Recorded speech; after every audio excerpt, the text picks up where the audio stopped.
Preview episode 96 untuk minggu ini.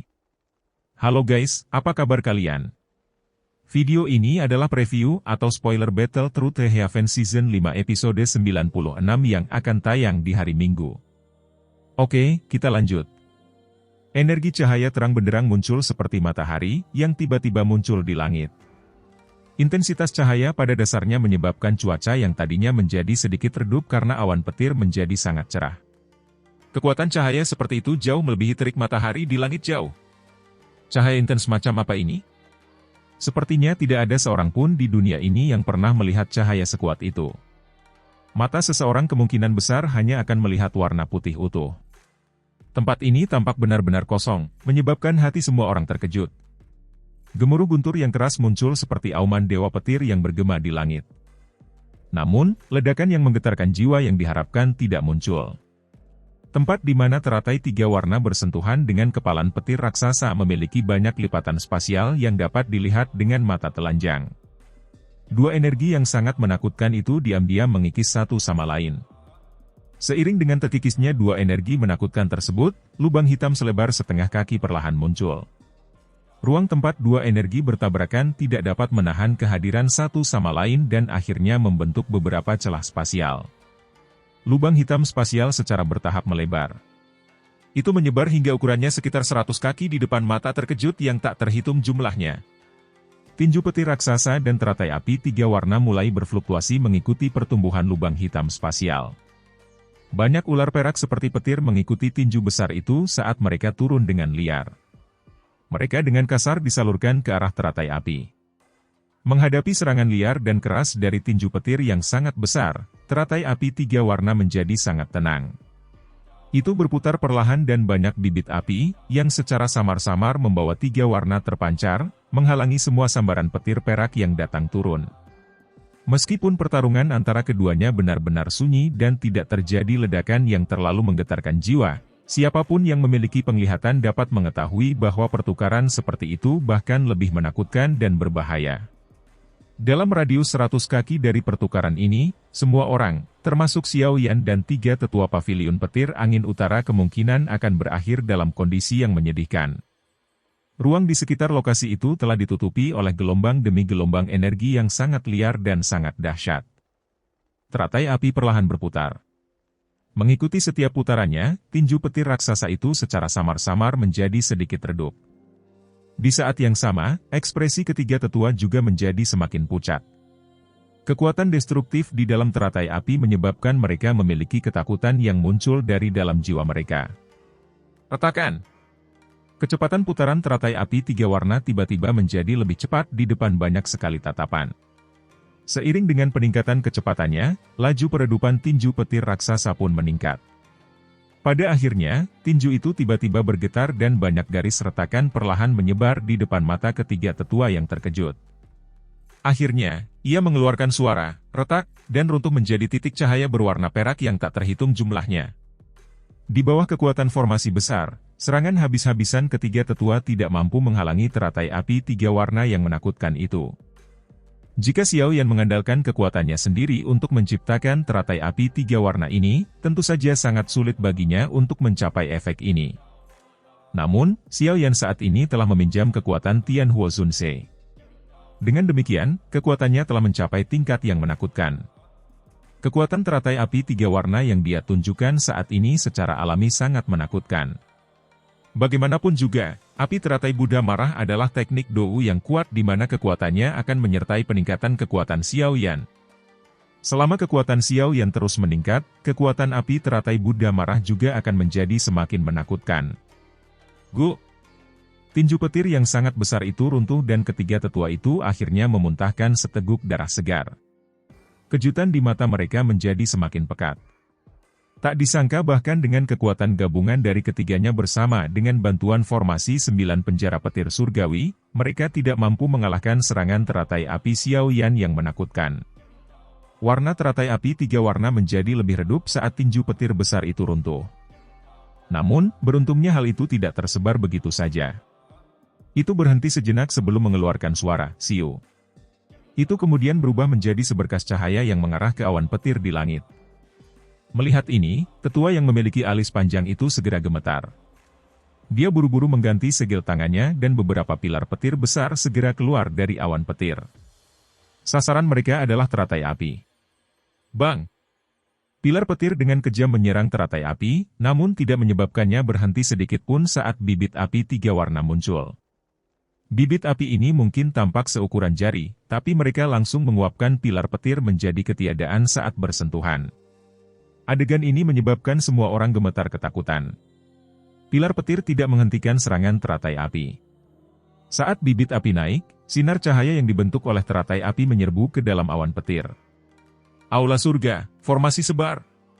Mata penatua yang memiliki alis panjang segera menyusut menjadi seukuran lubang jarum saat melihat teratai api menerobos ke dalam awan guntur. Teriakan nyaring yang mengerikan bergemuruh.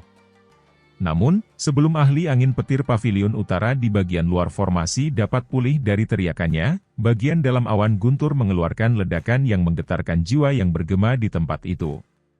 Segera, gelombang api yang sangat besar melonjak seperti air banjir yang liar. Awan guntur bertahan sesaat saat menghadapi serangan gelombang api yang sangat besar sebelum meledak, berubah menjadi kumpulan pancaran listrik kecil saat itu terjadi. Awan guntur diciptakan oleh para ahli dari pavilion petir angin utara dan ketiga tetua. Oleh karena itu, mereka secara alami terlibat sekarang karena telah dihancurkan. Tirai petir yang tersebar di mana-mana segera menghilang. Banyak suara, grup, darah yang dimuntahkan berulang kali bergema di kota Tianbei. Beberapa orang yang berdiri di atas gedung itu terjatuh terlebih dahulu. Orang-orang di kota Tianbei tanpa sadar menyeka keringat dingin mereka ketika mereka mendengar suara darah dimuntahkan dari segala arah. Badai besar itu juga telah diuapkan oleh gelombang api di langit. Cuaca badai dari sebelumnya telah berubah menjadi cuaca cerah yang membentang ribuan kilometer. Bahkan upaya bersama dari 3 tetua dari pavilion petir angin dan penggunaan formasi 9 penjara petir surgawi tidak dapat menjebaknya. Xiao Yan ini benar-benar terlalu menakutkan. Setelah melawan 3 tetua pavilion utara petir angin dan banyak ahli sendirian, kemungkinan nama Xiao Yan akan tersebar ke seluruh wilayah utara dalam beberapa hari. Haha, sungguh menyenangkan. Saya tidak menyia-nyiakan perjalanan kali ini. Pertarungan besar ini adalah yang paling intens yang pernah saya lihat dalam hidup saya. Kemungkinan besar Xiao Yan sulit menemukan lawan di kalangan generasi muda.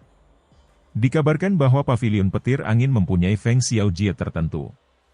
Bakat pelatihannya dianggap sangat luar biasa dan merupakan pilihan sebagai kepala pavilion timur berikutnya. Aku ingin tahu apakah dia mampu melawan Xiao Yan. Penatua yang memiliki alis panjang dan 2 orang lainnya di langit terdiam sesaat sementara seluruh kota mengeluarkan banyak percakapan pribadi. Wajah mereka akhirnya menjadi pucat pasi sementara napas mereka menjadi lesu. Hamburan awan guntur yang kuat sangat berbahaya bagi mereka. Mundur. Tangan lelaki tua beralis panjang itu sedikit gemetar. Sesaat kemudian, dia akhirnya mengatupkan giginya dan dengan lembut mengucapkan sepatah kata pun.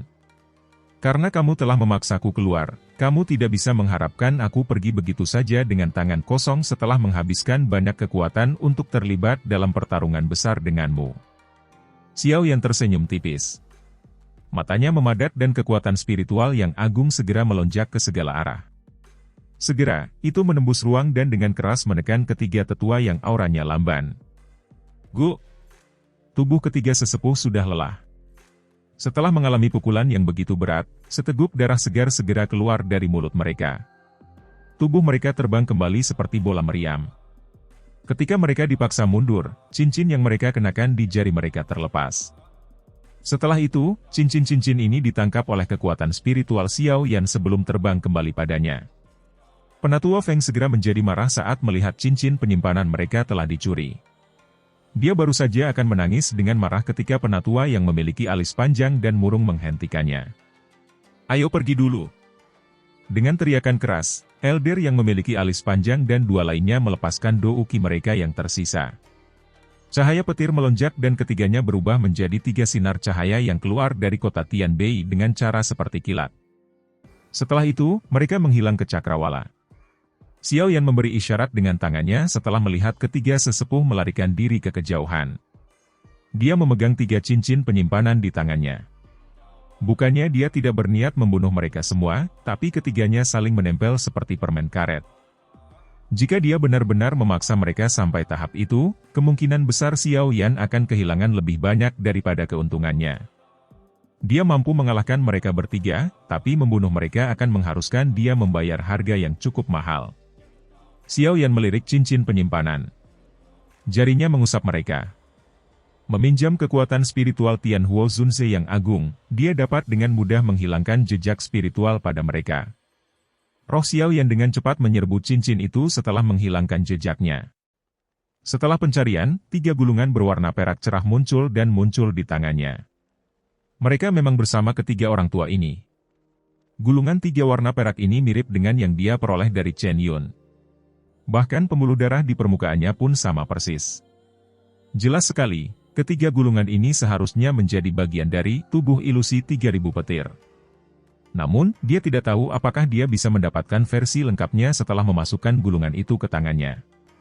Xiao Yan mau tidak mau merasa sedikit cemas setelah berpikir sampai saat ini. Tentu saja, dia secara alami tidak akan mengujinya dalam situasi seperti ini.